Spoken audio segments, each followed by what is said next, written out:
Alappuzha hybrid കഞ്ചാവ് കേസിൽ cinema താരങ്ങൾക്ക് കുരുക്കുമുറുകുന്നു.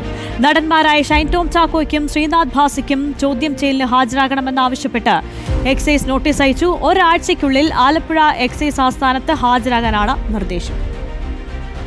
നടന്മാരായ ഷൈൻ ടോം ചാക്കോയ്ക്കും ശ്രീനാഥ് ഭാസിക്കും പലതവണ കഞ്ചാവ് കൈമാറിയിട്ടുണ്ടെന്ന തസ്ലീമയുടെ മൊഴിയുടെ അടിസ്ഥാനത്തിലാണ് ഇരുവരെയും ചോദ്യം ചെയ്യാൻ എക്സൈസ് നീങ്ങുന്നത്.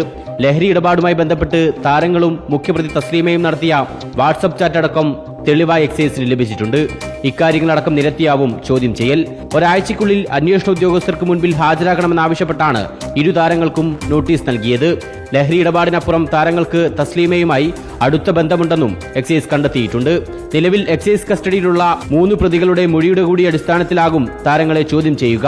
അതേസമയം ഹൈബ്രിഡ് കഞ്ചാവുമായി തസ്ലീമയും ഭർത്താവ് സുൽത്താനും താമസിച്ച എറണാകുളത്തെ ലോഡ്ജിലെത്തിച്ച് തെളിവെടുപ്പ് നടത്തി. ഇരുവരും ഹൈബ്രിഡ് കഞ്ചാവുമായി 3 ലോഡ്ജുകളിൽ താമസിച്ചു എന്നാണ് എക്സൈസ് കണ്ടെത്തിയത്. ലോഡ്ജുകളിൽ നിന്ന് ആർക്കൊക്കെ കഞ്ചാവ് കൈമാറിയെന്നും എക്സൈസ് പരിശോധിച്ചു വരികയാണ്. റിപ്പോർട്ടർ, ആലപ്പുഴ.